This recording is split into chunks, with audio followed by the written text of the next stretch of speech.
Hello friends, I welcome you all in the FastTrack discussion of corporate bonds, reading number 17 of financial markets and products.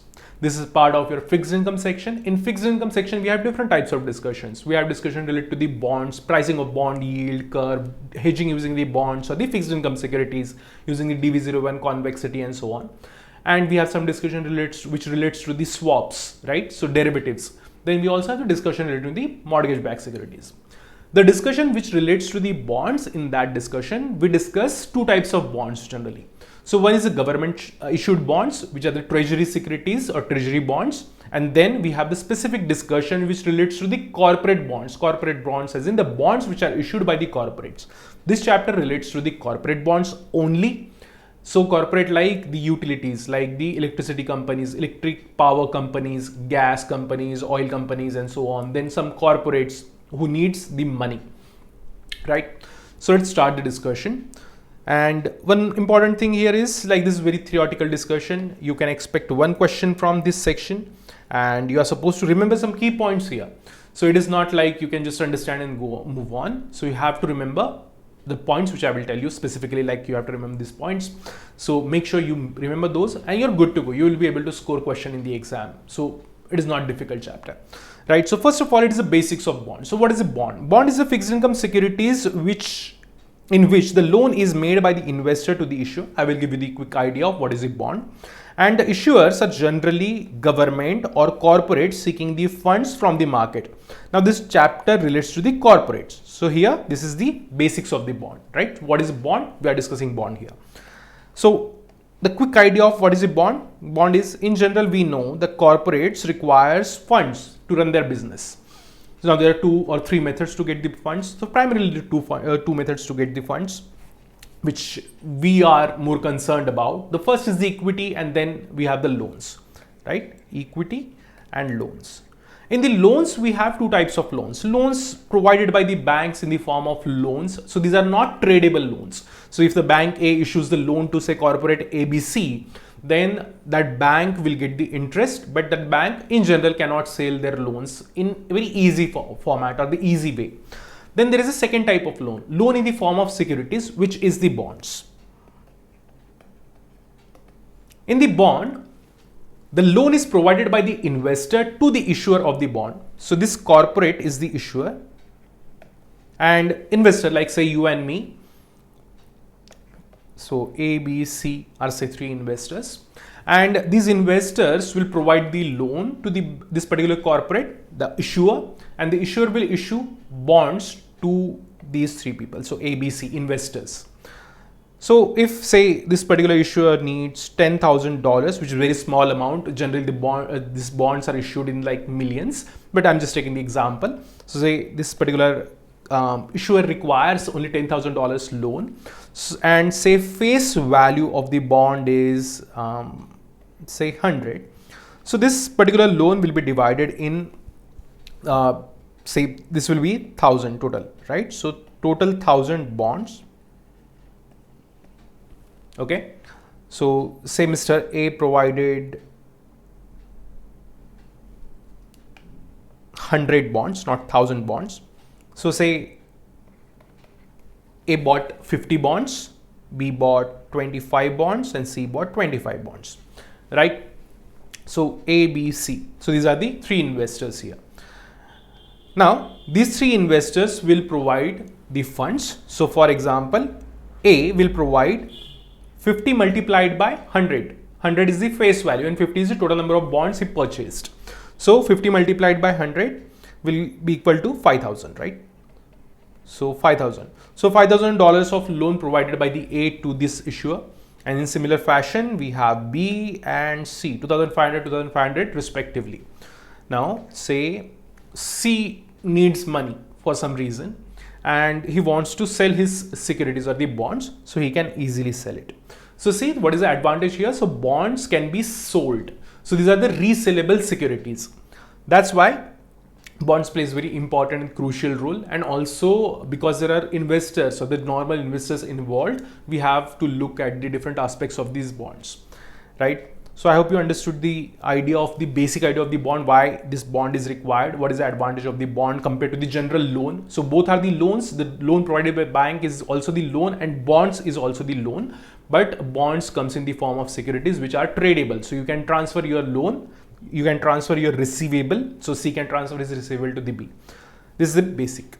Next is the how you earn money from investing in the bond. So in this particular bond, so at the time of issue, so T0 and this is say T10, so total 10 years for the maturity. That is at the T10, all the funds will be returned to you. So if you invested say $10,000 in particular bond, so at the end of maturity at the T10, you will get all your 10,000 back. So here in between, in this period, you will be issued, you will be paid interest in the form of coupon. Say if the coupon is 10% and face value is say 100. So at the end of every year, you will get $10 as interest per bond like this for 10 years. And at the end of 10 years, you will get $10 plus 100. And this is how you get your money back as well as the interest. Right? So this $10s in the form of coupon are your earning, and then the face value you will receive at the end. So what is the face value? Face value is the amount you receive at the end of maturity, right? So this is how the bond works.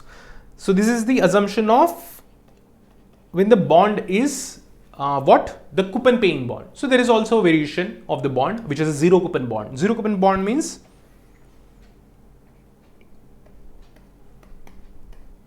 no payment in between and directly at the maturity you will get 100. So what is your advantage? So obviously at the time of purchasing of bond, so to buy this bond with the face value 100, you have to pay the present value, discounted value of this bond. So say 85. So you will pay 85 at T0 to invest in the bond, and at the maturity the company will return you $100. So the difference of $15 is your earning. Okay. So this is how the zero coupon bond works. Zero coupon bond, there is no in between payment. In coupon paying bonds, there is a payment. Now in coupon paying bonds, so these coupons can be either fixed or flexible or floating. Floating as in the variable rate based on the market. So what is the market rate? So there will be term decided according to the issue. So say market rate plus 1%. So you will earn always market rate plus 1% on this bond. So if say market rate of the LIBOR is say 3%. So plus 1%. So you will get 4% as a coupon for say this particular year, T1. At T2, maybe LIBOR is say 4%. So 4 plus 1%, 5%. You will get 5% and so on. Like this. This is a floating rate bond. In fixed rate bond, the bond's rate will be fixed, like in this example, like the 10%, and this 10% will be paid for every year, like this. So fixed rate bond, floating rate bond, zero coupon bond. So this is a very basic of bond. Now we'll go back to our discussion of the slides. Now these slides will be available for your download, so you can directly download it, and even for the revision purpose these slides are good. You can either go with the one pager or these slides, so both are good. Now, so this is about the basics of the bond. Next is the bond features. As we discussed, the first is the face value. What is the face value? Issuer pays the bondholder on the maturity, right? Then we have the maturity. What is the maturity? The period at which, after which the bond will be retired, not retired or mature. Okay, so period during which the coupons are paid to the bondholder, and at the end of the maturity, the face value is paid to the bondholder, like that. Then coupons are the payment made to the bondholder at the fixed interval at fixed or the variable rate. So we discussed, right, the fixed rate and the variable rate, like that. Then the price is paid by the investor to buy the bond. So what is the coupon and the face value? Depending on that, you will pay the price. So price will be decided. So how to calculate this price or how to get this price is the part of different discussion, right? So we have the fixed income section where we are studying the pricing of the bond. So the pricing of the bond is not the part of this discussion, right? So We don't have to worry about it. Just remember the price, and then yield is the total return you produce from this bond. So the return is calculated using the very simple formula. So in general, all your total outflows minus inflow and then adjusted for the present value, and you will get the yield. Again, the yield is covered in the different section of your fixed income section. Next is the features of the bond trading and behavior of the bond yield. Again, I will stick to the just overview because we have the detailed discussion of every point which we are discussing here in some other chapters. So we will not waste our time here. So you have to remember some key points. So bonds are usually OTC traded. These are the over-the-counter products generally, and in some cases it may happen that it is exchange traded, but generally it is the OTC traded. Price of the bond depends upon the demand and supply. And then the bond yield is the function of risk-free return and the credit spread. So this particular part we will discuss in the end. Increase in the yield leads to price decrease. Increase in the yield, as in the yield is kind of a investor's expectation from this particular bond. So if investor expects a 5% yield from a particular bond, so for that bond maybe he is ready to pay $95 for the face value of 100 and say 2-year maturity. It doesn't matter for our discussion at this point for the yield discussion. Now if the yield increases, that is his returns, his expectation increases, say 8%. So obviously he will not be ready to pay same price like the $95. Why? Remember, in the bond, outflows are fixed. Outflows are fixed. So all the adjustment based on the yield or the investor's expectation will be adjusted in the purchase price. So automatically, if you want the 8% return, that is 5% to 8% return, so you have to pay less price to get the higher return. So what will happen? This is your outflow. Sorry, this is inflow. Inflow from the bonds are fixed, not the outflows from the bonds are fixed. Okay, inflows as in the coupon and the face value. So all these inflows from the bonds as an investor are fixed for you, and then the outflow of $90, you can decide on that depending on your yield expectation, the yield return. Fine. So increase in the yield will automatically reduce the bonds price, and decrease in the yield will increase the bonds price. So there are multiple alternate explanation for this example, or the explanation like why it increases or decreases, why the yields increase or decrease changes the bonds price. Not the part of this discussion. We will specifically discuss this in the yield section, not here. And then we have the higher bond liquidity brings the lower yield demand by the investor. Why this happens? Because higher liquidity means the additional feature available with the bond. So it is better bond, the lower risk. Which type of risk? The liquidity risk.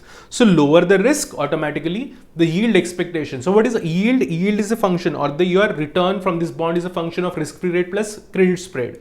That is a risk involved in that bond. So we generally talk only about the credit spread, but liquidity is also is concerned, right? So if the liquidity is higher for the bond, automatically this bond is better. So because the bond is better, automatically your yield expectation, the required rate of return from this bond will be lower. That is, yield will be lower. The next, bond indenture and the corporate trustees. So bond indenture is a document which set forth the complete guidelines or the obligation for the issuer and the rights of the investor. This is a legal document, legally enforceable document. So you can go to the court taking this document. So this is a bond indenture. Again, we don't have to dive deep into the discussion like what is bond indenture, some key provisions of the bond indenture and so on. It is given in a lot of books. If you are interested, you can study, but at this point is not a part of our discussion. And then the corporate trustees. Who are the corporate trustees? Corporate trustees are the trustees who act on the behalf of the investor, and they are the one who are responsible for making sure that the indentures provision or the covenants are followed by the issuer.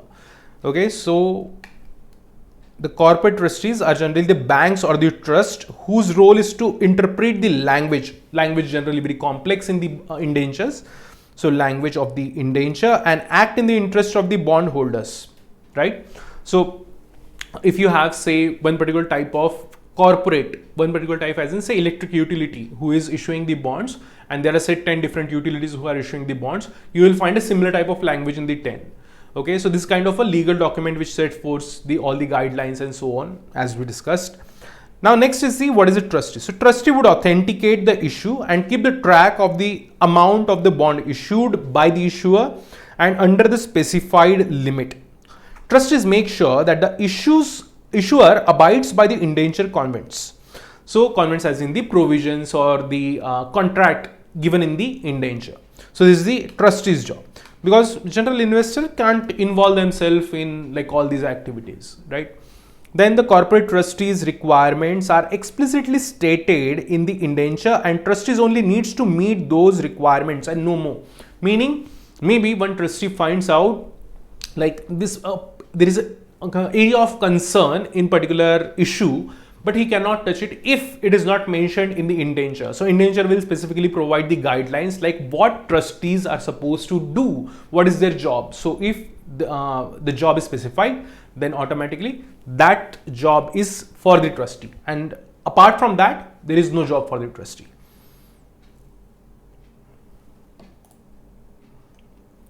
Then the next, classifications of the bonds. So classifications can be done based on the issuer, maturity, and other type of classifications are there. So first is the based on the bonds issuer.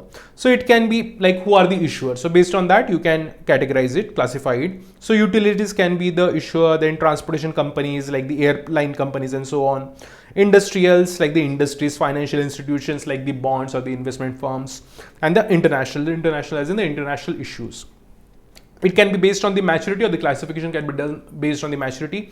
So first it is the short-term notes, short-term bonds, 1 to 5 years of maturity. Medium term are the 5 to 12 years of maturity. You don't need to remember this. Like the long-term bonds are the 12 plus years of maturity. Okay. Then we can have the interest payment based classification for the bonds. So first is the floating rate bond, already discussed. Fixed rate bond, already discussed. Zero coupon bond, already discussed. Here in zero coupon bond, we have no coupons, zero reinvestment risk. What is the reinvestment risk? You get the coupon and then you have to decide what to do with that coupon, right? So you got to say $100 as a coupon in your bank account and face value is say $1,000. So you got $100 in your bank account. Now what to do with that $100? You have to reinvest it, right? So you have to you have to find the opportunity, right place to invest it. So this particular reinvestment risk is not there in the zero coupon bond. And then the tax advantages are there because there will not be any income gain or the normal gain, the gain from the business or profession or the short-term capital gain from these bonds. So in zero coupon bond, because you will invest in the beginning and at the end of 10 years, say I'm taking example, at the end of the 10 year, you will get directly the maturity amount, the face value.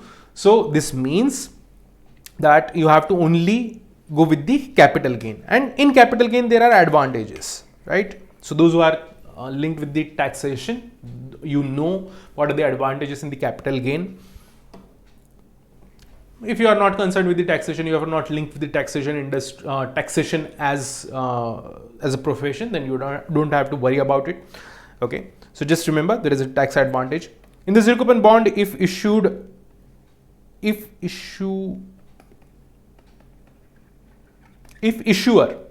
in zero coupon bond, if issuer defaults before the maturity, so you bought the zero coupon bond which has a maturity of 10 years and issuer defaults in say at the end of the 5 year, so how much money you should get? Should you get the complete face value? No, you will only get the face value of the price of the zero coupon bond, that is the price you paid for the zero coupon bond plus the accrued interest, the issue price plus the accrued interest. Okay. Next is the bond classified by the collateral provided. So this is an important discussion, testable area from this section. First is the mortgage bond. So mortgage bond provides a specific asset. So remember, so you are providing loan to the particular corporate and maybe that corporate might default. So as a protection for your loan provided, that corporate might provide you some collateral. So collateral can be a different things. So first collateral is the mortgage. So in the mortgage bond, the specific asset, it can be home or the commercial asset which is available with the particular issuer property as a collateral, which can be sold in case of the default. This type of collateral is provided. So to protect from the further bond issues which can worsen the bond holder's position, the holder as in the investor may impose the certain condition on the bond issues and the extent to which the future asset can be used as a collateral in future bond issues. Meaning the first bond issue came, for that this issuer used $100 million worth of his fixed asset. Now this particular issuer wants more $100 million to run his business. Now can he provide these 100 million worth collateral to someone else as a collateral again? So these terms will be specified in this bond indenture. Okay, so these terms will be applicable. Then collateral trust bonds. So collateral trust bonds, as in here the collateral is different. So it can be stocks, bonds, or other similar obligations owned by the companies used as a collateral. So maybe a particular holding company wants some funds and issuing the bond. So is the issuer. That company is the issuer. That company has a subsidiary. So, and obviously because that holding company has a subsidiary, automatically the shares will be with the holding company. So those shares can be transferred as a collateral, as a security, but the voting rights will be reserved with the holding company only. So if you are the investor in that particular issue, you will not get voting rights. You will only get the right to sell at the default. Okay, so you have to remember this. So who gets the voting right in case of the collateral provided in the this particular bond issue? The holding company, that is the issuer. Issuer will hold the voting rights. Then equipment trust bond. Equipment trust bonds are not like the normal bonds. There is a very small difference. So issuer wants some equipment. Okay, in that case the that particular investor who is purchasing the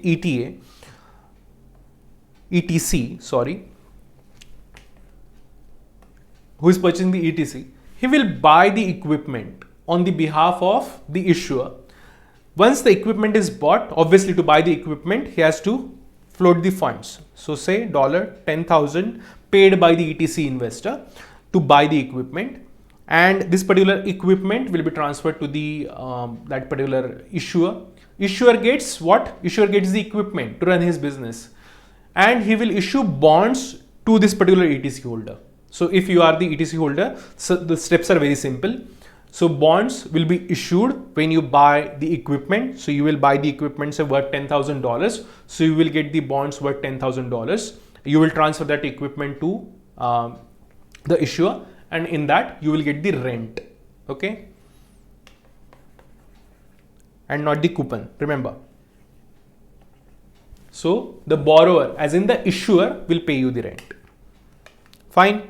Then we have the debentures. Debentures are the unsecured bonds, pays the higher interest rate, of course, because these are the unsecured ones, unsecured loans.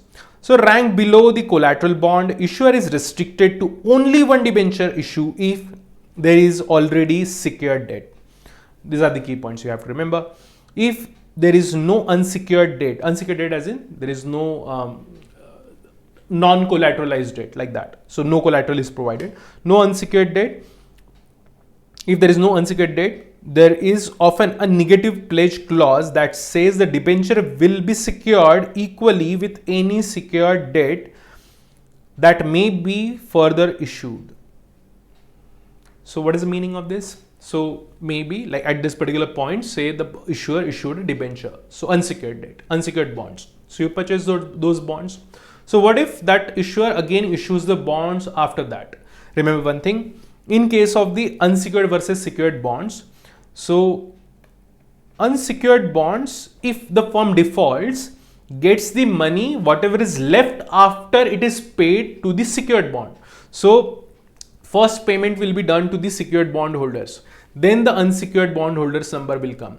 So to keep money safe with that particular issuer, there can be a clause that is, say if today it is that issuer is issuing the unsecured debt, if that issuer issues any secured debt after this particular date, the priority which these unsecured debt holders or the debenture holders will get will be equal to that secured holder. Okay, so that secured holder which is like investing in that company, buying the bond after your time, like after you bought the debenture, will not get preference over you in case of the default, like that. This is the meaning of this. And there is also subordinate debenture bonds which claim at the bottom. So subordinate debenture as in debenture and then subordinate debenture. So automatically these will get the letter preference. So this has to do with the default. Okay. So in case of default, who gets the money first? Obviously, if the company defaults, it is not going to be like the zero money with the company, right? So there will be some amount left. So how that amount, the remaining value of the firm will be distributed among the credit holders. So if there is a subordinate debenture, so that subordinate debenture will get paid after the debenture holders gets paid. And of course, because there is higher risk, there will be higher interest rate, more risk, more gain, like that. Then we have next, retiring of the bonds. So in bonds, there can be a call provision as in the issuer gets the right to buy back the issue at a fixed price or the market rate. So for market rate, it is make a whole. Okay. So if he pays the market rate, then that will be called as a make a whole. And if it is a fixed rate, then it is a fixed price call. Okay. Now what is this? So simple. That issuer, a particular issuer, issued bond at say 10%, meaning $10 payment on the face value of 100.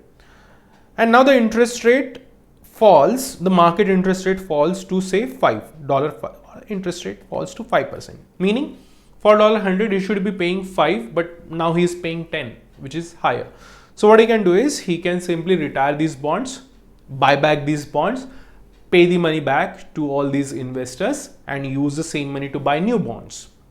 What is the advantage here? So advantage will be he will be able to procure funds at a lower interest rate. So that's why there is a calling provision. Okay. So these are called as a callable bonds. So the calling provision, that is the bond can be retired before the maturity.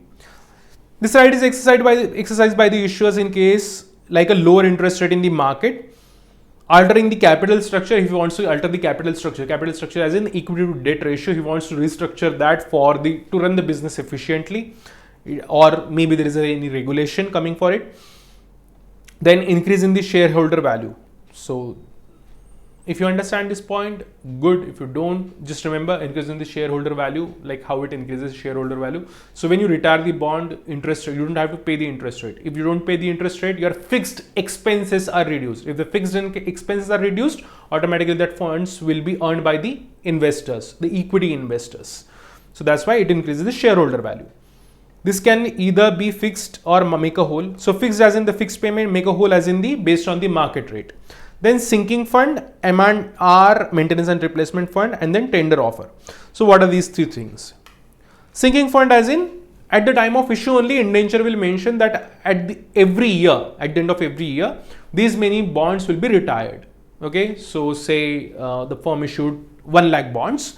So 25,000 bonds will be retired at every year. So there are multiple options how these bonds are retired. Either that firm can randomly select, that is based on the lucky draw or like that, randomly select the bondholders who are holding 25,000 bonds. There can be n number of bondholders, no compulsion with that. And this issuer will pay back their money and take back the bond, buy back the bonds, like that. So this is sinking fund provision. Sinking fund as in it starts with say 1 lakh total number of issues, and every year 25,000 bonds will be retired. So what will be left here? So 75,000, then 50,000, then 25,000, and then 0. So it is reducing. That's why it is called as a sinking fund. Then it can be accelerated sinking fund. Accelerated sinking fund uses the more bonds will be retired in the beginning and than compared to the just a second, sorry. The accelerated sinking fund provision allows the firm to call back more bonds in the earlier years. Yes, same thing. And the sinking fund provision also makes the sense when the value of the collateral goes down, and recalling will help in reducing the total borrowings. Other additional collateral must be provided, like that. Then maintenance and replacement funds. What is this maintenance and replacement fund? So specifically issued by the electrical companies, electrical utilities. It was first issued in 1940s. And there is SEC guidelines that you have to mention if these are the M&R funds, that is the bonds are in the M&R, then this should be specifically mentioned in the indenture. Now see what is the sinking fund. So these electrical utility companies they want to make sure that their equipment or their assets which are installed to provide the power are properly maintained. So they have requirement of say $10,000. I'm taking very small numbers, don't bother about it. $10,000 are required to maintain the utilities, right? Utility as in the machineries. Now it is just a provision, right? So in some year maybe this electricity utility, the company only utilizes 5,000. Okay. Now see what happens here. This particular firm, the electricity utility company, first procured funds for what? For maintaining their assets, right? Now, once at the end of 1 year, every year, maybe that company is not able to utilize the full funds which were provisioned for that particular maintenance, in that year's maintenance. So the remaining fund will be paid back to the bondholders in the form of buyback. Okay, so that firm will pay them back and then will take back the bonds. Now this particular buyback or the retirement is totally based on what happens in the utility. Okay, how the maintenance is going on and the replacement is going on. So that's why these are called the maintenance and replacement funds. These are same as sinking fund. So at every year it should be reducing, but remember that how much or how many bonds will be bought back is not pre-specified. It totally depends upon the replacement and the maintenance cost of that electricity company to maintain the credibility. So same as sinking fund, in Garb's book it is not clearly mentioned what is the M and R. So this is same as a sinking fund, which is to maintain the credibility of the property backing the bond. Goal is to keep up the value of the underlying asset by maintaining health of the firm. Like nothing is explained properly here, but I gave you the explanation, right? Then the tender offer, the firm might openly indicate the interest of buying back the certain amount at a set price, like this. Okay. Then we have the credit risk and the credit spread risk. First is the credit default risk. So credit default risk is the uncertainty concerning the issuer making timely payment of interest on the principal as prescribed by the bond indenture. So you are in FRM Part 1, you don't need me to explain you what is a credit default risk. And bond ratings are most used as an indicator of the risk. So credit default risk as in the firm might default and might not be able to pay the interest on the principal amount, like that. And the credit spread risk is the difference between the your risk-free rate or the yield of the treasury firm or treasury bond and the corporate bond. So this difference, so this is say corporate bond and this risk-free rate bond. So difference between these two is the credit spread risk. Don't worry about this particular part. You have complete section in FRM Part 2 which only deals with the credit spread risk. So right now just remember what is a credit spread risk. Don't bother about it, like what is the meaning of this, or don't dive into the detailed explanation, because to understand a credit spread risk you have to understand a lot of other things.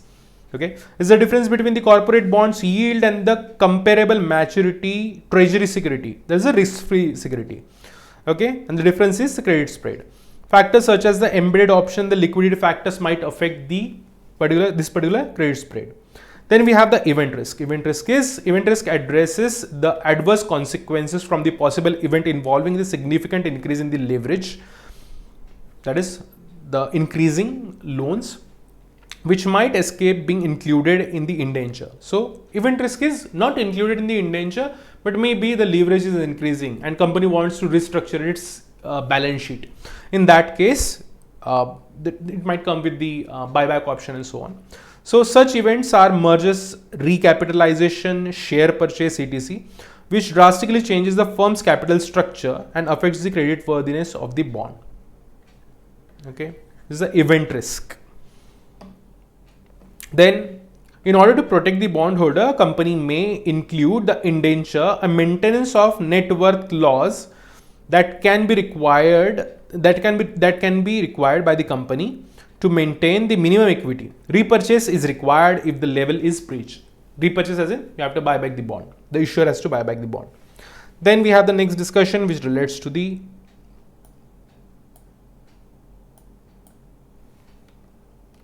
junk bond. Okay, so these are the low rated bonds. These are the below investment grade.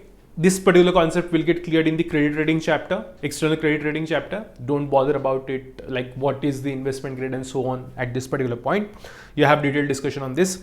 And in the long period of time, these bonds offer high leverage rate, but in short period, return may be volatile and large losses are possible. There is one particular philosophy. So if you find one particular firm in the crisis, if that firm survives for the first 2 or 3 years, we can consider that firm will be able to maintain itself for, say, it will become a going concern, right? So it will be able to maintain itself for, say, next 20-30 years, like that.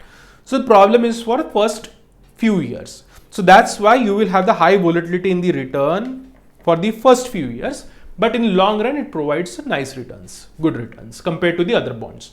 So it is very simple to understand.